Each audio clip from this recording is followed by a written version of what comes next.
ఈ రోజు ఈవినింగ్ నాకైతే గుత్తికి ఓ చిన్న పని మీద అయితే వెళ్లాల్సి వచ్చింది. ఇంకా గుత్తి రాగానే మా వానికి అయితే కాల్ చేసాము. ఇంకా వీడు మమ్మల్ని రిసీవ్ చేసుకుని డైరెక్ట్ కేఫ్ కి అయితే తీసుకొచ్చాడు. కాఫీతో అయితే వెల్కమ్ చేశాడు గుత్తి. ఇంకా వీళ్ళు చెప్పుకున్న కాఫీ అయితే వీళ్ళ దగ్గరకు వచ్చేసింది. మా వాడైతే లవర్ తో ఫోన్ లో బిజీగా ఉన్నాడు. కాఫీ తాగేసి రూమ్ కి వెళ్తుంటే దారిలో అయితే మాకు ఇలా అయితే జరిగింది. అసలు అనుకోలేదు పెట్రోల్ అయిపోతుంది. ఇంకా వీడితో అని తెగ తిట్టేస్తున్నాడు. మన మధ్యలో ఉన్న కంటెంట్ క్రియేటర్ మీకు ఎవరో తెలిస్తే కామెంట్ బాక్స్ లో చెప్పండి. సర్లే అని చెప్పేసి చికెన్ రైస్ తినడానికి వెళ్ళాం. ఒక ప్రాబ్లం అయిపోయింది అనే లోపల ఇంకో ప్రాబ్లం అయితే వచ్చి పడింది. ఇంకా సరే అని చెప్పేసి నడుచుకుంటే అయితే స్టేషన్ పోగానే మేము వెయిట్ చేస్తున్న ట్రైన్ అయితే మా కోసం అయితే వచ్చింది. ఇంకా ట్రైన్ కూర్చోడానికి సీట్స్ అయితే లేవని నిలబడినాం. ఇంకా మేము వెళ్లాల్సిన చోటుకైతే వచ్చేసినాము. ఇంక స్టేషన్ లో దిగేసి ఒక కాఫీ అయితే తాగినాము. ఆడ కూడా కాఫీ తాగిన తర్వాత సన్ రైజ్ అయితే ఇలా కనిపించింది.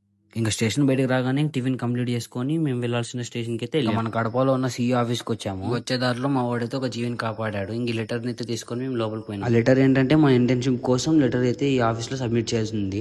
ఇక్కడ కనబడుతుంది, మీకు ఏదో తెలిస్తే కామెంట్ బాక్స్ లో కామెంట్ చేయండి. మేము వచ్చినప్పుడు నేను ఎంతో సక్సెస్ఫుల్ గా కంప్లీట్ చేసుకుని మళ్ళీ గుత్తికి అయితే బయలుదేరినాము. ఇంకా గుత్తిలో మామూలు డ్రాప్ చేసేసి మేమైతే అనంతపూర్కి అయితే వచ్చేసాము.